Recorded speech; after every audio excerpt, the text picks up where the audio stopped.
I actually have a Wikipedia article on you. Oh, Um, here we go. Yes. yeah. Here we Well, so go. it says I grew up in Omaha, Sure. Nebraska. Okay. For Did studying they spell your animation. name right?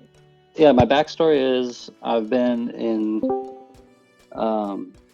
animation since college, which was, let's see, what does that article say? Oh, it doesn't have a year. Okay, good. A while ago, 2007, I went to University of Arts. And then after that, I worked in fashion advertising at first. I went then to kind of toy commercials and music videos, and then kind of jumped over to television animation. I worked on some, like you see there, The Life and Times of Tim. I worked on an MTV series called Grow Code and Guy Code. And then I did all these other like little side projects for fun, various things. And so, yeah, I just, during that time, I worked all these TV jobs. And then on the side, I kind of tried to pick up as many different projects as I could. Yeah. What you're showing now is this gallery work I did for the last, I'd say like 5 to, and I was like, well, I don't even need to do the physical thing. I can just make stuff for digital now. And so that kind of opened up a whole new world, and it kind of let me kind of start fresh and kind of develop new styles that weren't necessarily, some of them taken some of those ideas and looks and styles I was playing with before, but it also kind of opened me up to like trying to learn more three-dimensional stuff and just kind of learning how to make fun loops and taking different techniques I've used over the years and kind of bringing them together. So can I ask you what your favorite thing about, and then contrast from, I guess, what you do for your day job and then crypto art, like what's your favorite thing that crypto art does for you? Well, first it lets me do things animated, which is my passion. But what I really enjoy about it is the feedback and community of it. Because I was doing these gallery shows, and you sell a piece, and the owner doesn't have to tell you who they are. Occasionally they'd reach out and say, hey, I bought this piece from you. And so it was always like, it was, and also the shows are out in LA, I live in New York. And so I couldn't like go and experience it in the same way. Whereas I feel like crypto art now, I get to release stuff and I get to be a part of the release with the community. I get to connect with people, and I get this a level of connection with collectors and artists that I never had before. And so that like is immediately more enticing. Let's see, what am I working on? I have some projects in the works that are pretty exciting. I'm working with Sam Bruckman and the Verdigris Ensemble on a collaboration with a choir and a composer, and that's going to be pretty wild. And then I'm working with Karn 4D on a couple collaborations that involve AI mixed with my animation, and there's going to be a couple other fun collaborations. I feel like this year has really been a year of experimenting and collaborating and kind of just connecting with people, and I find that more rewarding at the moment than, I'm still making a few pieces. I'm planning on having a piece in the 100X district this weekend. I think they'll be on SuperRare, and then I'm going to have like a virtual sculpture in their Decentraland space. So very cool. That'll be fun. And so, yeah, there's just a never-ending list of things I need to finish. I certainly gravitate towards the more colorful psychedelic kind of stuff. I really like Jan Frula, I think is how you say his name. Yeah, I think he makes really beautiful stuff.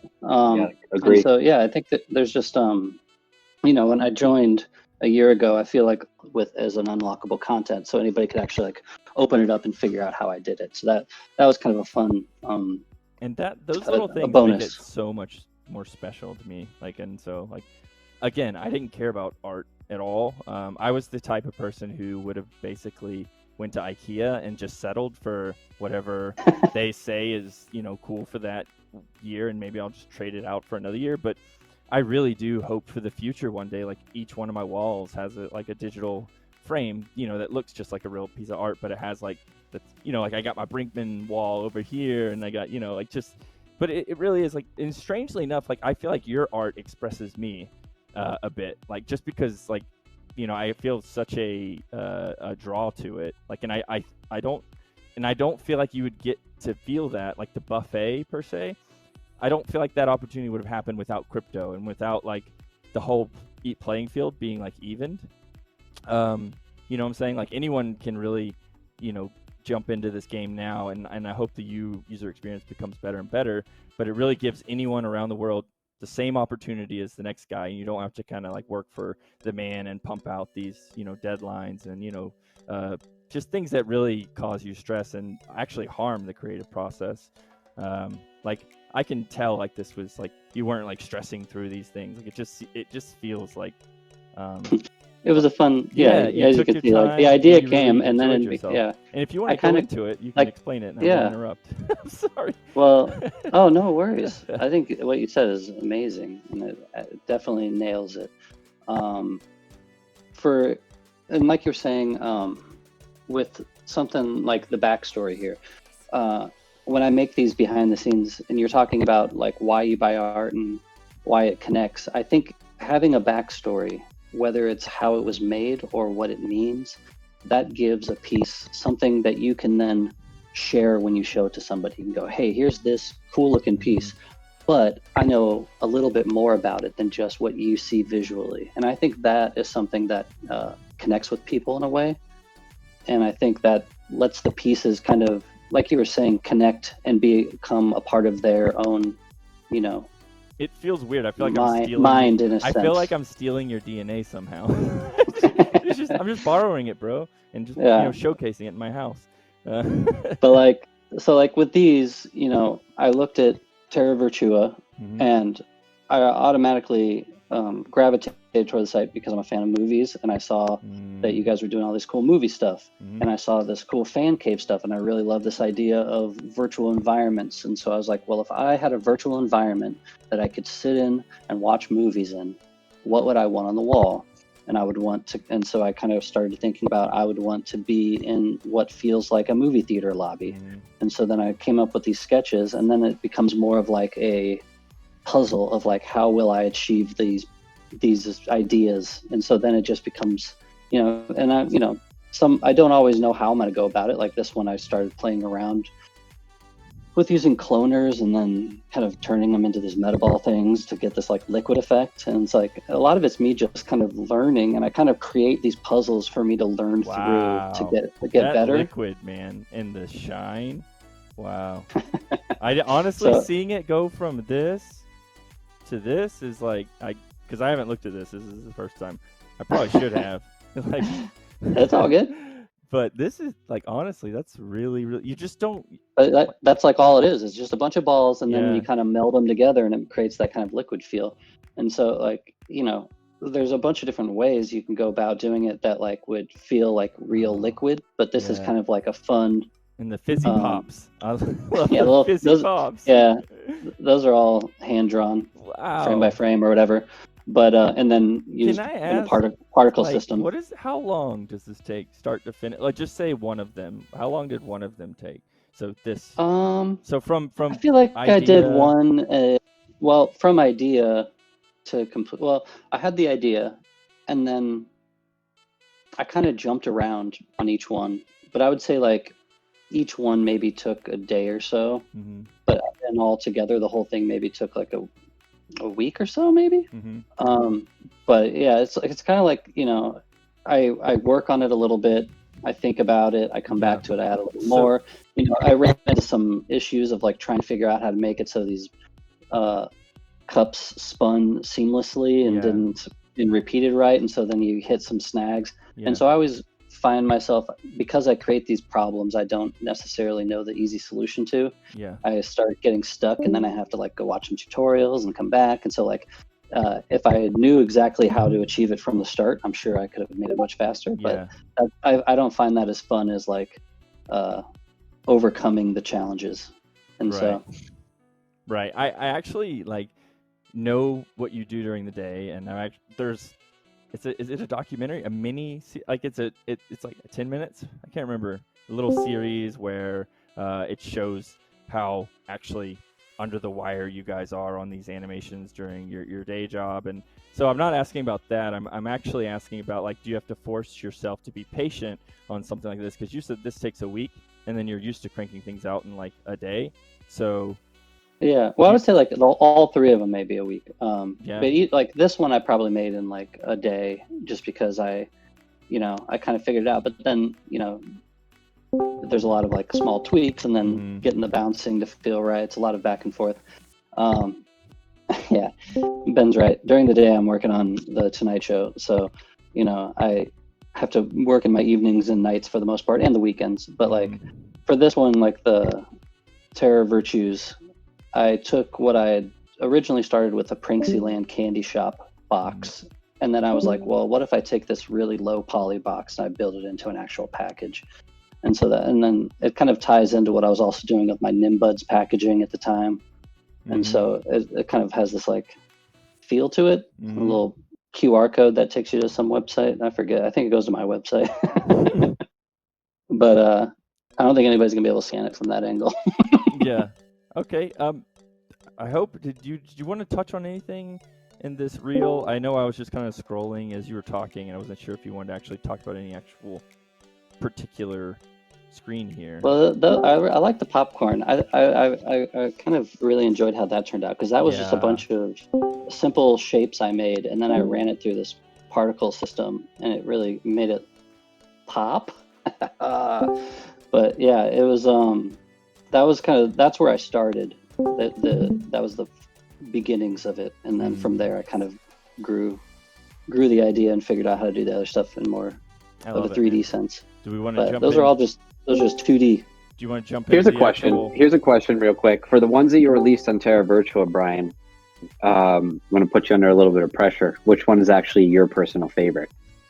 I think the popcorn, just because if you scroll up, I think that looks like, was it like the blossoms you see in Japan? Like there's something really pretty about how that turned out. Then I just really, I felt good about that.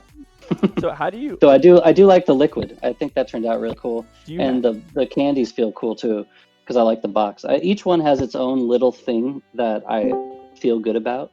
And I like how like I got this like kind of waviness in the thing, but there is something I enjoy about mixing 2-dimensional animation and 3-dimensional animation, and this piece does it where the other two are fully 3D. And so I always feel like I'm doing something special if I can mix the two effectively. So we're at the soda, like what? I mean, just give us the top down. We talked about a little bit. Yeah. But you go ahead, take away. Oh, well, I was gonna say, part of the idea, I like to use certain color schemes, but I specifically chose red, green, and blue for these because those are kind of like the RGB screen colors, digital colors of like a television screen. And so like in the same idea as like watching on TV, a movie, or so that kind of tied into the color choices. And this one, soda, I feel like is just, you always had that Coca-Cola red feeling to it.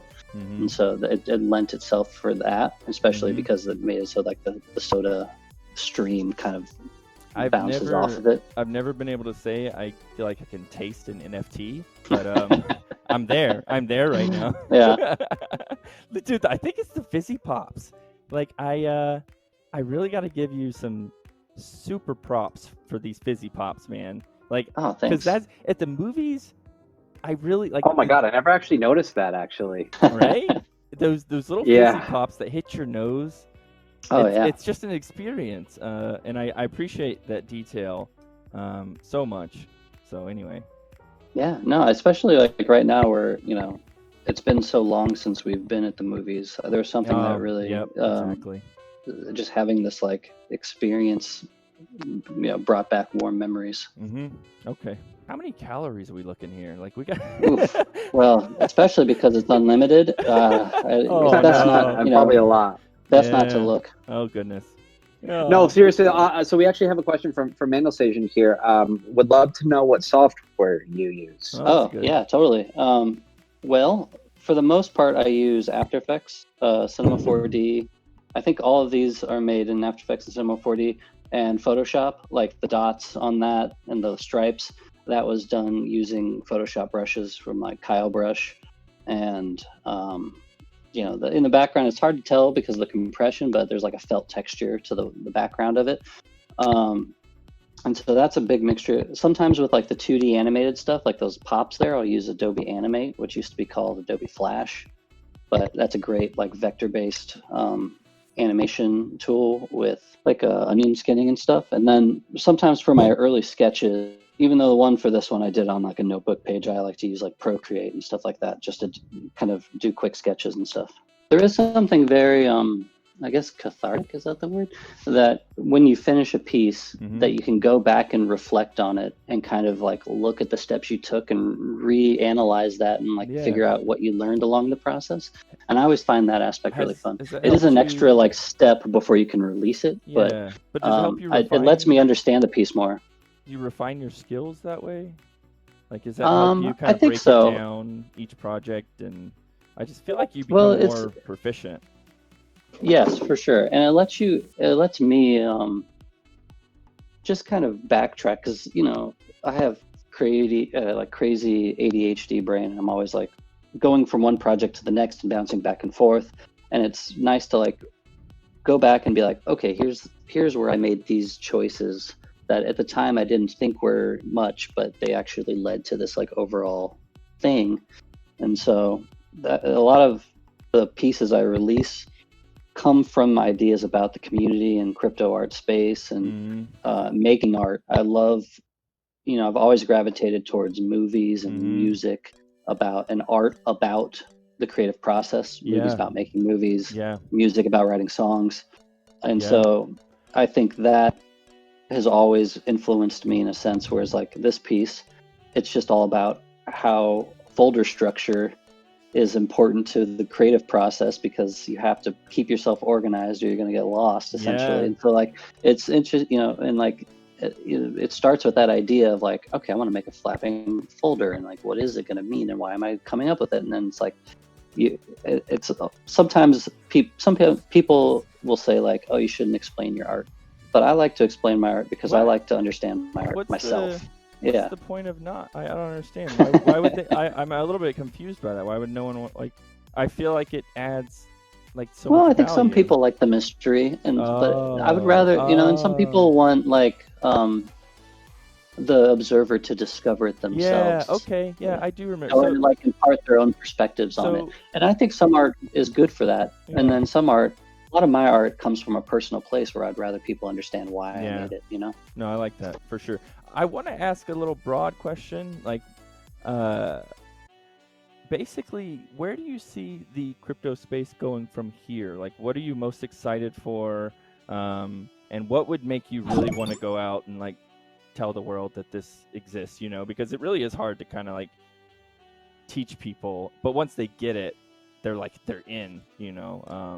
So like, I agree. I think I was asked this question like a week or two ago on Josie's thing too, and I brought up Terra Virtua because I think, in my opinion, the use case of crypto art and collecting, whether it's crypto art or these NBA cards or whatever, you want to show it to people. You want to say, hey, look what I have. And I see that that's what museums do. That's what you see at auction houses.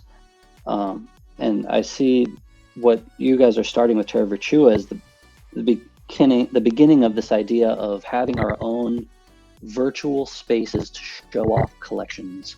And whether that's in VR or AR or video screens on your wall, a lot of why I collect art is because I want to show it to people, and I want to say, hey, look at this awesome artist that I really like. They're doing something exciting. Owning art's one thing, but sharing the art you own is the next step. And I see that as being the future of what I think all this stuff will lead to, whether it's in these virtual metaverses or who knows what will come next. But, I think it's all about like, how can you share that what you like with other people? And that too, for sure. And we see. I got a question for Brinkman too. Actually, speaking of what's coming next, and I ask all artists that come on and have a chat with us. So we've seen more of these movie-esque type of artworks. The question is, are you planning on continuing this collection in the future? I do like this idea of continuing a series of things falling into things. But I also see, my pre-crypto career of pop culture movie 3D cells, lends itself in the same vein to this movie centric platform. And so, I might go down one path, or I might branch off and try and do, artwork based on pop culture, because I do enjoy doing that, and I still do it to an extent. I just I have a piece next month in a Willy Wonka themed art show, and then I have a piece in a Nintendo NES themed art show that's going to be like a screen print. And so I even while I'm certainly most of my energy is going towards crypto art, I just love keeping myself challenged by doing different styles and mediums as much as I can, so that I'm just, I just love creating to an extent. And it's just, I have a tough time, and when any sort of like thing inspires me, they're like, hey, we're doing a Willy Wonka theme show. And I love Willy Wonka. What can I make? And so it's very easy to get like lost in those. You want to do it all, right? Yeah.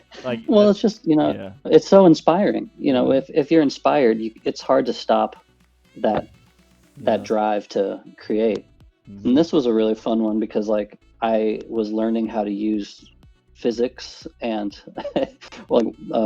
bouncy wires, which was a first. And so you can kind of see like this was made for Coldy had a cat charity art show event in CryptoVoxels. And so this was like, again, it's like I come up with an idea and I have no idea how to make it, and then I just spend like a week trying to learn how to do it. I love it, man. So, do you think? But it turned out really fun. Do you think crypto art has like cranked up your creative output? Is that for sure? Yeah. Well, I mean, I'm always, in terms of my day-to-day life, I work on television shows that air 5 to 6 days a week, so I'm constantly being creative. There's my cat. He's a cool cat. But so I'm always kind of like challenged in that sense of constantly creating. But crypto art has allowed me to kind of create in a different realm. And I don't know if it's entirely crypto art's doing, but also just being quarantined and working from home. I've like I was talking at the beginning of this, I used to do a monthly comedy show and do all these other projects and stuff. And like now I'm just home all the time. And so what am I going to do? I'm going to make art all the time, because that's just, it comes second nature. And plus having this community of people to connect with gives me something that I'm like sorely lacking now, because I haven't seen anybody in real life in so long. Right. I wanted to ask a question, because you're talking about like it connecting you to your like the immunity and stuff. Do you know your biggest fan? Like, are you, because you know how the blockchain works, like unless you've opted into being anonymous, normally, especially if you have OpenSea, you can just see who's owns this. They use their name. Find them in Discord. Ben. Has it been? It's been. Certainly when I got started, there was 2 collectors that bought up almost all the stuff I made for the first couple of months, which was Jim, who is a part of like Avastars. He probably owns I think he owns the most of my SuperRare saw pieces. The unicorn before me. He's a clever dude. And then Whale Shark bought quite a bit of my stuff early on too. And that then he made his vault in this community, and I got to kind of learn more about the space through that. And then over the time, there's people that have purchased like my candy shop, and people that have, purchased both my crypto art and then also went out and purchased my physical art. And so, there's certainly a few collectors I know that have quite a few pieces, but I do feel good about having just a lot. It does help having someone that you trust, and you see that in there, because I've spent the whole past year trying to convince a ton of talented artists that this is a great opportunity, and it's so hard to get them to believe. Mm-hmm. And it takes time. And now I would say it's changing. Now you think Beeple sales help their decision making? Like you show them, hey man, this sold for, I don't know, $777,000. And it's digital. Yeah, well, I try not to say that to people. You don't want that to be their unrealistic expectation. But you also don't want that to be the reason why you join, right? I mean, no, yeah. Well, when I was selling my stuff early on, it was selling for what would now be, 0.1 or 0.2 for one of ones. So like, and I was like, this is great because, I'm one. No offense to the gallery system, but the galleries take 50% in the real world. And that makes you have to price your stuff either at an unaffordable rate or in a rate that you barely make profit. Wow. And so that's always been tough. And so when immediately I was like, well, the galleries in the crypto space take like 10%. That's way better for an artist. And there's the secondary royalties, and there's the connection to seeing who collects, and like there's so much organically better about crypto art in that sense. And so trying to explain that to people is one thing, but then also like being like, okay, so first you have to download MetaMask, and then and like it's so hard. And I also with like SuperRare and stuff like that, you had to do these like video interviews, and most artists are pretty shy and aren't gonna feel comfortable talking about themselves on camera, and so that was a barrier. And so now there's more platforms and it's easier to get into, and I think now Mark Cuban's in it, so who knows? Oh yeah, right. Like, and that's what I say. Like, I always tell everyone, like, listen, guys, let's stick together. The mainstream is gonna like flood in, and I don't want us all to get lost. Like, remember the OGs. Let's stick to your ethos, guys. Like that's. I feel like I'm running and telling everyone like, brace for impact. Oh man. Yeah. Well, and that's also that's something I've over the course of the year I've gravitated towards doing events. Yeah. That bring people outside of Twitter, whether it's going into a crypto voxel gallery or coming to my Scent page and kind of taking a step away to like live in the art for a moment. I found that to be very effective, and I think it's just been interesting. I'm just looking at my screen. Are you getting that moose? Like... Oh, the moose. It's weird. That moose. The MLB bought the rights to that, so now that piece is still available somewhere. But the MLB can do whatever they want with that image. We'll see what they do. So I don't know. They'll probably go into a vault. So everyone, go follow Bryan on Twitter. If you want to keep up, go through the link tree. I mean, he's always has something cooking. I'm a fan, so do it for that reason. Let's see my face. My face is out there. I don't know if I can show it on here, but I'm not. My face looks pretty much like my cartoon man. Maybe a little less rounded, but I'm gaining some weight, so maybe I'm getting closer to that illustration. We just need to play some more Population 1. We can like lose some more weight together. Yeah, exactly. Yeah. I do want to put on record. Russ is very good at Pop 1. That Bryan, like, okay, was it our first game? We played Population 1, and I kid you not, like, did I revive you once or twice? I think it was once, right?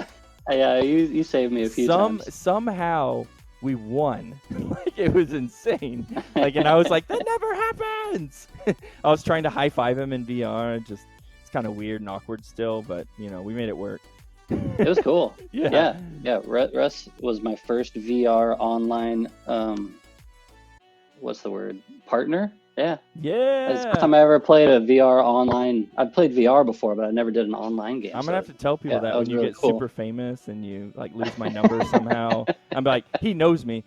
I interviewed him one time and he totally knows me. And I was his first Population 1 win and VR player. Yeah. For sure. Exciting. That was fun. And Russ can tell you after a couple games, I was like, I need to take a break because I started to get really dizzy. Right. I'm gonna add it to your. I can only handle like a half hour of intense parachuting and climbing in VR. It is intense. It was awesome though. Sure. I can't wait till they dial that in where it's lighter on your face. Oops, sorry. And you can late night. Sick. I did. Yeah. I did start it when I started at late night. Oh, you're still watching the stream? Okay, cool. Yeah. Whoa. I really when I say that I was excited when he responded to when I bought a piece of his art, like I really was excited because I saw all this and I'm like, this guy's a total celebrity. And then I see the check on his Twitter. I'm like, this guy's a celebrity. But anyway, that was exciting. And then, but it was more so like the art. And then I wanted to thank him on Twitter. I could probably find that original tweet. And then I'm like, he actually saw my tweet. So anyway, that's what the crypto art world is doing. It's really. Yeah, it looks like we finally have a decision from Easy. By the way, it looks like he went with the buttered salted popcorn. Oh, nice. He go? Looks like he just scooped that up, I think. So thank you so much. Appreciate that. We need to start treating this like QVC. I think we had someone. Holly, did you say that? Go once, right here. 320, guys. 330. There's only 2 more buckets of popcorn. It's unlimited refills, but you know what would be what would be cool? And I'm curious. This might even be a strategy question for Brinkman too. What happens if we did a live auction inside voice chat in Discord? Like I think we saw the RNG Gallery do it with some artifact art that they put out to do a lot of virtual stuff. But that's something I've always been intrigued about doing too, is maybe doing like a fun piece that's listed or not for sale, and then maybe just rocking a fun auction in here. Auction, yeah. I know that they've done some stuff like that in Crypto Voxels, and I think was it Daniel? Is that how you say his name? Daniel Pan? He does. Yeah, I'm not so sure. He does a live auction type event. I think on Telegram. Yeah. That would be cool if we did. Yeah. I'm thinking. I'm collaborating with him at the moment right now as well. Oh, I don't know if that's. I think we just finished it today, but it's a 5-way collaboration between all of the cloud artists in the scene. I'm pretty excited about it. Wow, that's going to be dope. Everyone's up for it. Well, I honestly, I gave him the floor and then we just took it back. So I apologize. I'll have to practice my Hot One outro. Next time I'll be way better. If you keep letting me talk, I'm going to just keep telling you about all these different things I'm working on, It's Well, I mean, we do. It is 9, and we do know you have to be up for the day. Is it the Daily Show? The Tonight Show. Okay. Yeah. We just finished. I finished about a half hour before this interview, but it'll air on TV in 2.5 hours. Do you ever watch your stuff on when it airs, or does it get I feel like you've done it so many times that you're just meh? I watch it occasionally. It depends. Tell people that you're Bryan Brinkman, his skills are trial by fire. He's just refined day in, day out. So it's yeah. I mean, I should also say, both The Tonight Show and SNL, I'm working with teams of artists that are all extremely talented and extremely good at collaborating. And so it's, I'm able to lean on not just the graphics team, but the researchers and the editors and the producers and the writers. And, it's a huge collaboration with, hundreds of people. And that's why we're able to make, I've worked on, 1,500 episodes of television or something. So it's it's everybody has to be working at their best in order to make this happen on a daily basis. And that's really the fun part, is the collaboration and the teamwork of it all. Right. Well, let us know when you warm them up to crypto, and it would be really what if we had the whole Brinkman team and I don't know, anyway, I'm just wishful thinking, I guess. Wink. Can you see my eyeballs winking? No. But I assume, given time, everyone will start to warm up to crypto. Yeah. Look at where we're at now compared to where it was 5 years ago. Mm-hmm. Look at where we're at right now compared to where it was 3 months ago. It's rapidly evolving, and it's crazy how fast it's becoming mainstream. Today's Mark Cuban tweet really has kind of solidified a lot, because he was kind of not a fan of crypto in the beginning, and to see him to have a full turnaround was kind of impressive. I don't know, anyway, so that I really do. You got to remember he's an NBA team owner, and I never put that connection. He's like, wait a second, you're good. Wow, that makes so much sense. I think Top Shot being in the news certainly probably caught his ear. Okay, that makes sense. He's like, wait, what? So what? Money? That much money? There's the connection. That's a lot of money. But seeing him release on Rarible is not something I ever would have expected. I did not. So. I'm wondering who went up to him and be like, "Hey man, you seen Rarible?" Like, I don't know why, but I saw it as like a drug deal in my head. Like, "Hey man, you ever tried some Rarible?" I don't know. I'm sorry. But I think too late over here. But no, I think there's something exciting about, even if it's just for fun what he's doing, it's still gonna open this world to another couple thousand people that might dive in and check it out. Yeah, because you have to go back to think about the first either Twitter stream or the first like conversation where it started it all. Like I remember like my first NFT that started it all for, and I almost wanted to do a series on just interviewing people in their first NFT and what that did and like why they couldn't close Pandora's box again. Because I know think that's a great idea. Yeah. Right? Like I know. I love the idea of like a show and tell. Yeah. Like I know there's some stories out there that need to be told. And the thing is, they need to be heard too, because people need to understand what you found so special about NFTs. Because that will just unlock something in them. I mean, because I do know once they see it, like they'll understand. And it's always been the case. Once you get it, like you get it. No, that's a great point. And how people get hooked in. I think for artists, it's usually whenever they get a first sale, no matter how big or small, once they understand that they can make money off digital art, which is something that almost never used to be the case unless you were doing commissions. That era where people are going to be able to afford quality, all around the world. I know Magmaster and I have talked about it a lot here lately with the Whip Crew and all that.